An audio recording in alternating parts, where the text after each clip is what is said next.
പിന്നിൽ നിന്ന് കുത്തും, ഇവരെ അകറ്റി നിർത്തണമെന്ന് ചാണക്യൻ.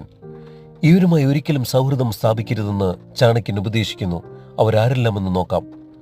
സമ്പത്തിലോ പദവിയിലോ സൗന്ദര്യത്തിലോ അഭിമാനിക്കുന്ന ഒരാളുമായി നിങ്ങൾ സൗഹൃദം സ്ഥാപിക്കരുത്. കാരണം അത്തരം ആളുകൾ അറിഞ്ഞോ അറിയാതെയോ മറ്റുള്ളവരുടെ മുന്നിൽ നിങ്ങളെ അപമാനിക്കുന്നത് ആസ്വദിക്കുന്നു.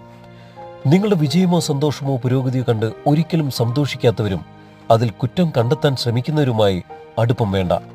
നിങ്ങളുടെ മുന്നിൽ മറ്റുള്ളവരെക്കുറിച്ച് മോശമായി സംസാരിക്കുകയും മറ്റുള്ളവരുടെ മുന്നിൽ നിങ്ങളെ വിമർശിക്കുകയും ചെയ്യുന്നവരെ ഒഴിവാക്കണം.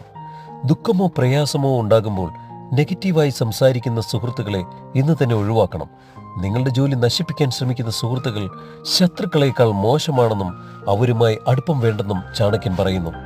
ഇത്തരം വീഡിയോകൾ ദിവസേന ലഭിക്കുന്നതിനായി ഡെയിലി അപ്ഡേറ്റ്സ് ഇപ്പോൾ തന്നെ സബ്സ്ക്രൈബ് ചെയ്യുക.